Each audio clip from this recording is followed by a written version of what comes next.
Hi, Belinda. Welcome, welcome, Thank welcome, you. welcome. Great to have you here.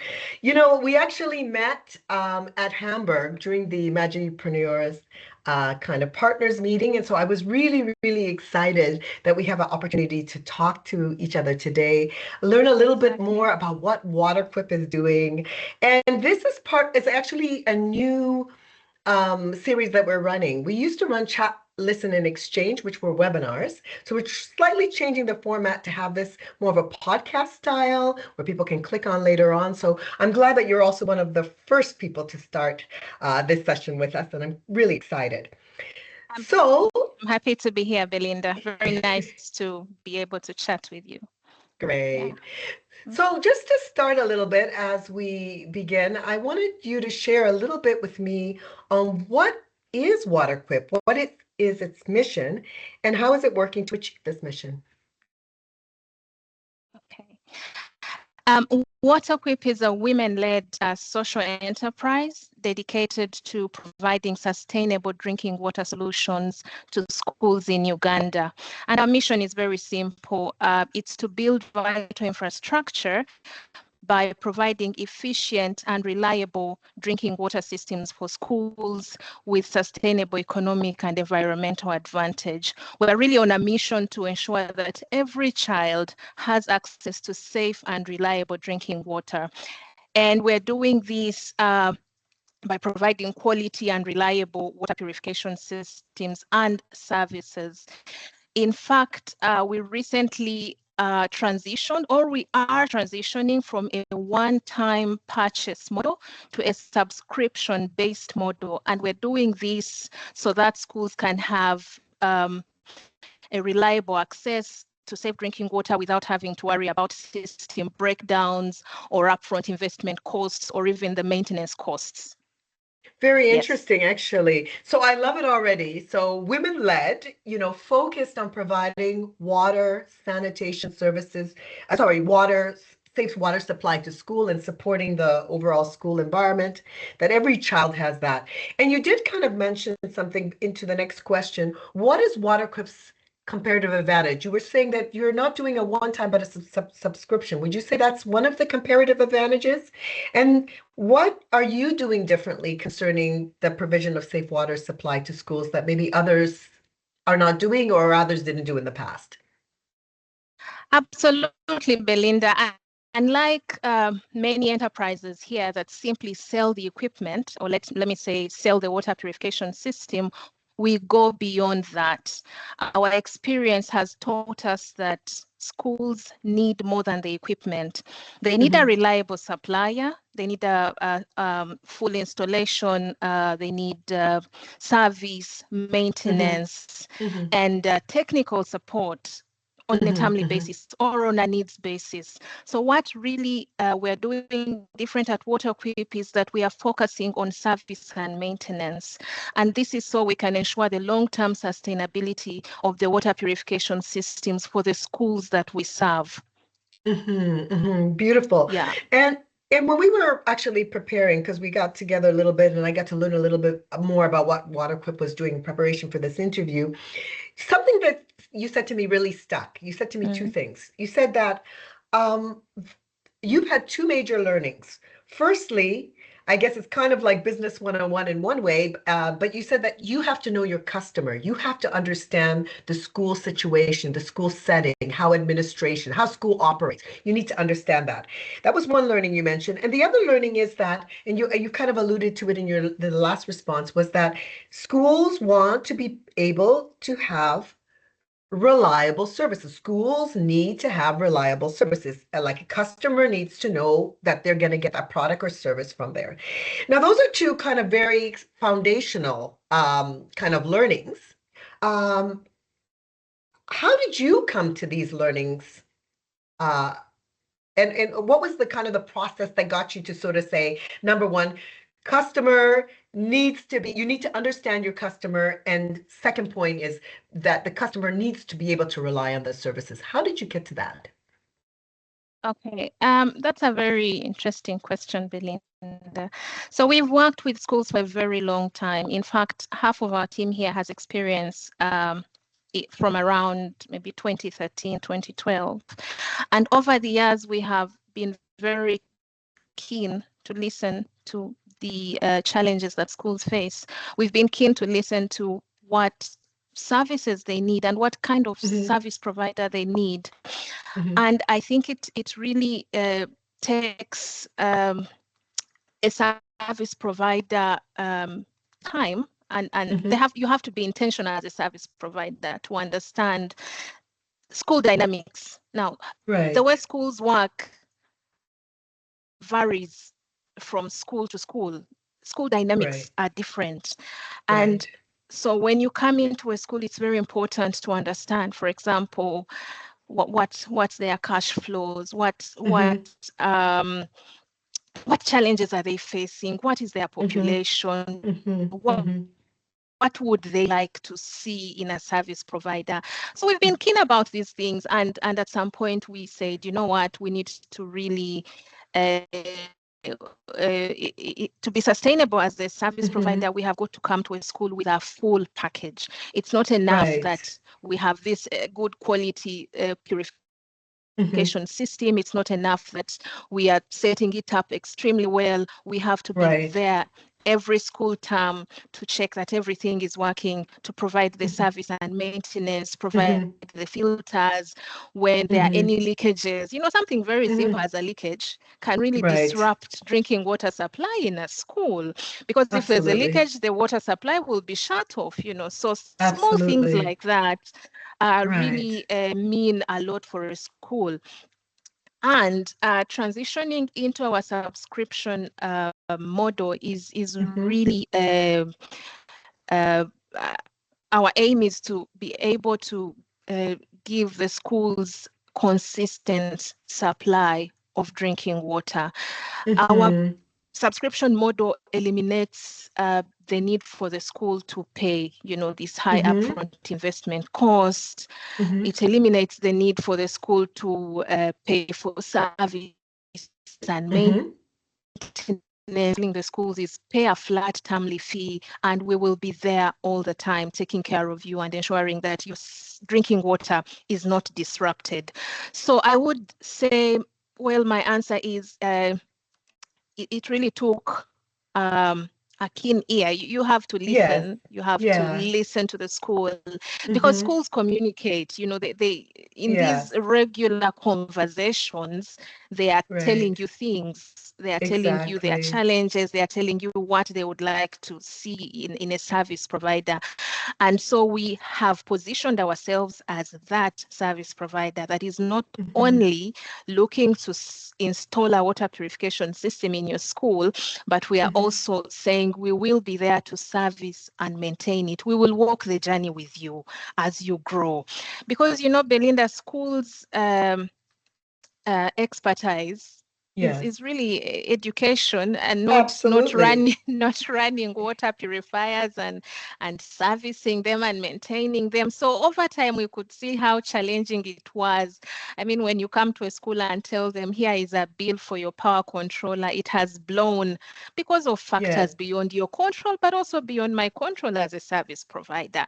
I mean, the school would basically not have a clue. What is this? You know, why did we not know this would happen? But it's factors that we cannot control.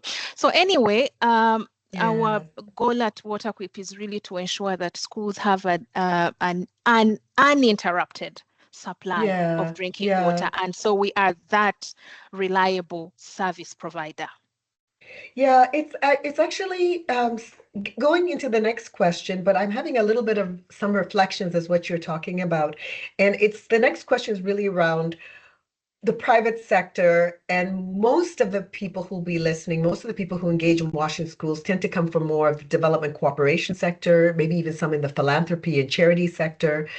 And oftentimes we already come with a preconceived notion of what that school needs, and it's kind of like a buffet, take it or leave it. And one thing I've just kind of, maybe something that kind of twerked my mind as you were speaking, is how the private sector, because you see this client, you know, service provider relationship, you are actually saying, you know, you said you've got to understand them. You've got to know how their situation is, so you are able to offer that product and service for them. And I thought that's quite an interesting turn of approach, rather than saying, here is a project, this is what you can use. If it works for you, great, and so forth. But you're saying, no, we see this as a need. Safe water is a need for you, but we see there's also many other challenges. Your core focus is education. You have many other challenges. How can we work together? How can we be a service provider to you? So when I kind of think about that, while you focus on water quality, do you see other roles for private sector in schools? Yes, absolutely, Belinda. School needs are huge, Yes, school diverse. needs are Water huge. quality is one of them. Yeah, water quality is one of them, and I'm glad that we are tackling that. But there are other needs in these schools that we are currently serving. You talk about hygiene education, talk about sanitation infrastructure, talk about, financing solutions. So I think that there's quite a lot that the private sector can engage in. But I must say that what's really key here is to understand what the school needs. It's hygiene education, but in what sense? How can we work with, how can the private sector work with the school? What does the school have in mind, So Right. I think what I can say is what we really need to stop is cooking up stuff and bringing it to the school and saying, look, this is what is going to work. These Right. schools have a lot of ideas, and these school administrators have run their schools for so many years, so they know if you twist this approach like this, maybe this is what our learners are most likely going to adapt to. So I think it's important to always listen in and be flexible as service providers, because flexibility, I think, is what it takes for the school to really embrace any initiative that is being brought into their institutions. Yeah, absolutely. Yeah. Absolutely. So now we're going to turn into a little bit more on the personal side of this interview. This is actually the one I like the most, because this is March. As we're closing the end of March, it is, we always say it's Women's Month or Women's History Month in some countries. We celebrated International Women's Day on the 8th. And so you mentioned that Waterquip is a woman-led organization. And I'm sort of curious, as a mother, I think a mother of three, is it? Yeah. A mother of Yes, three, a exactly. Yeah. CEO. What does the average day look like for you? What inspires you? And I guess what keeps you up at night with worries and on a professional side anyway? Interesting.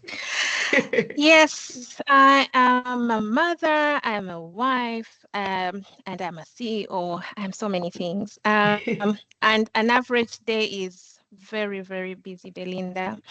So my days usually begin with family responsibilities, of course. Kids that are in school. I have a little baby who is 6 months, so Nice. I have to take care of them first. Take care Right. of family responsibilities, ensure they are ready for school, they've had their breakfast, and they are really good to go. And then I will transition into work responsibilities. As a CEO, I do really an oversight role. I am looking into, I do a lot of financial oversight. I support my teams here, the sales team, the technical team. And some days are really, really busy with back-to-back calls, but some days require deep focus on, say, proposals or projects that we are running. And so it's really many times I find myself, complaining about the time. I just sat in office and it's already 1 p.m., and I still have a lot of things to do. But yeah, that's what it is. But it's all beautiful, really. And what keeps me awake, or what inspires me first? Yeah, I'm what inspires inspired you? by the fact that our services impact children health and education. So when I think about all the schools that we serve, the schools that we work with, I am really inspired. I have the energy to get up the following day and say, look, we cannot let these schools down. We can't let the children down. They need the drinking water. So we have got to go and do what we are supposed to do. But I also worry a lot because running an enterprise like this is not easy. I can imagine. You worry about cash flow. Absolutely. You worry about, will we make it this month? How do things look like? What do our books look like? Where are the sales? Why are these clients not happy? There's a lot of, things like that keep me awake. How are our projects progressing? And like I said in the beginning, we are transitioning to a subscription-based model. We are not there yet. We are currently actually piloting the subscription model in 23 schools now. In Uganda. Our goal is, yes, in Uganda. Our goal is to be at 70 schools by end of this year. Wow, that's a big goal. So that's a big goal, but yes, we can do it. It's progressing well. We have a lot of schools that are really, really interested. But again, to school dynamics, schools work on a termly basis. Okay, right. So as we speak right now, the current school term is ending on the 2nd of May. What does that mean? That means that when the school holiday is on, schools are taking a break. That's right. Yeah. The children go back home, the schools take a break. So there is the revenue flow. Business slows down. Yeah. Yeah. So, so business slows down, but we have our project timelines that we need to work with. We have our, targets that we need to meet. So you are playing different, sort of different cards. You have different hats. If I have this here, what exactly? So, yeah, while it's really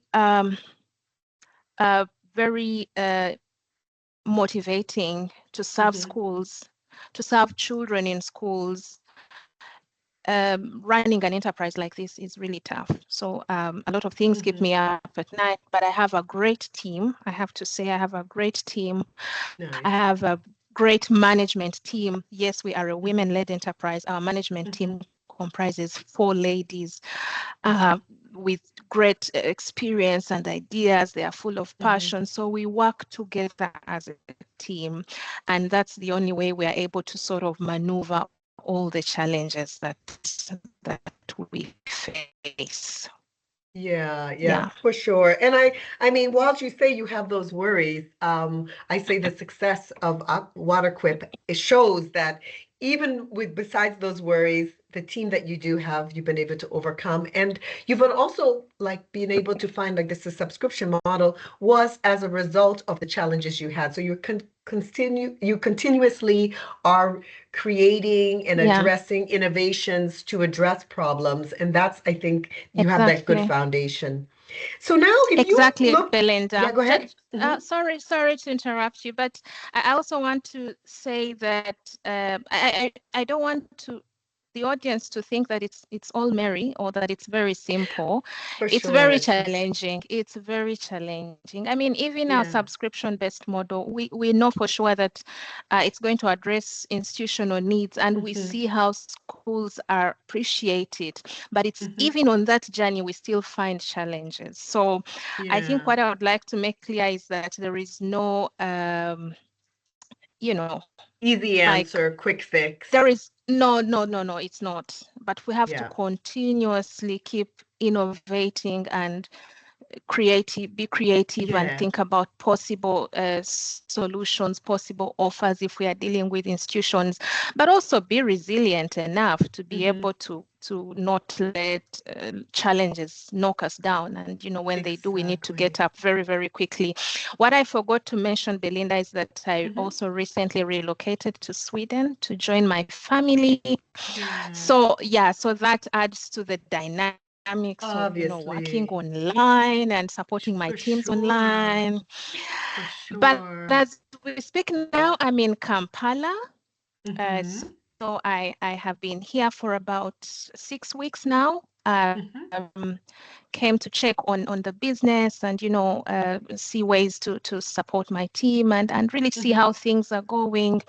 And it's going well, everything, but it's still challenging to be as far as Sweden and run a business as far as Uganda, Yeah, so absolutely. it's tough. Yeah, absolutely. I can imagine. But I do think perhaps now, in terms of Yeah, business, but even in projects, you find people all over the world working in different, so you can have your project, or your company headquarters based on maybe some people even in Dubai, but they're doing services in the UK and so forth. And I think speaks more to the more international global world that we're becoming more than the situation. So I think exactly. well, it does pose challenges, as you mentioned. The fact that you can even work online is already an advantage, and we can have this interview with me here in Berlin, and you Exactly. in Kampala. So it is possible. It is possible. Yeah, But I'm sure, yeah. like you say, not without its challenges. So as we kind of close the interview for today, and again, I'm super thankful that for your time. I know that you're also in Kampala because of the Magipreneurs Summit coming up as well, which is around creating an ecosystem for social enterprises. And so people want to get more information on that. You can go onto the SIWAS website. We also make sure before we end the interview that people want to hear more about Waterquip and want to get in touch with you. You need to tell them where they can get in touch with you. But my last question for you is, and I've been asking all my colleagues and acquaintances and people that I meet, and even on LinkedIn, I had this question out is, what advice would you give to your younger self? We've talked about the challenges, setting up the business and so forth. What advice would you give to your younger self about the about the work in the water business, about the enterprise that you're working with, Waterquip Limited? What advice would you give? That's really interesting. I think I would give myself 3 pieces of advice. Mm, One is be resilient. mhm, Be resilient, be ready for the challenges, because mhm, the wash space is while there are so many opportunities, the challenges come in equal measure. So you have to be mhm, resilient, be able to get up all mhm, the time. mhm, Be innovative, mhm, know your customer, adapt, mhm, listen to your client, and think beyond selling products. That would be my third mm, advice to my younger self. Yeah, it's not enough coming with a product. mhm. Look at offering a comprehensive solution. Go beyond just giving a product. Exactly. And then Beautiful. lastly, collaborate, partnerships. Mhm, Partnerships, those are everything. Build a mhm, network of partners, mhm, mhm, because as Waterquip, as we can only do so much, but if we partner with other players, if we partner with other enterprises, then we come to a mhm, school with really a package including not just drinking water, but sanitation, hygiene, financing. So mhm, mhm, those four mhm, are mhm. key. Yeah, Exactly. love it. So, to your younger self, be resilient, be ready for the challenge, be innovative, think beyond selling a product, and then create through your innovation, but also create a network of partners that can support you. Beautiful. Thank you so Exactly. much, Adrine, for taking time with us on our first chat, listen, and exchange. If I wanted to get more information on Waterquip, where could I go and contact you? Um, exactly. We're located in Kampala. We are very active on social media. We are active Yes. on LinkedIn. We're active on Facebook. But you can also Mm-hmm. drop us an email if you Mm-hmm. really would like to, if you found Connect. bits Mm-hmm. of this, would like to connect with us and further certain aspects of this discussion, send an Mm-hmm. email to info@waterquip.org. Perfect. Info at Info at, exactly. waterquip.org. Thank you, Yes. Adrine Atumanya. All the best Thank you, for you Belinda. and your Thank you. team. And until we meet again, take care. Thank you. Bye-bye. Bye.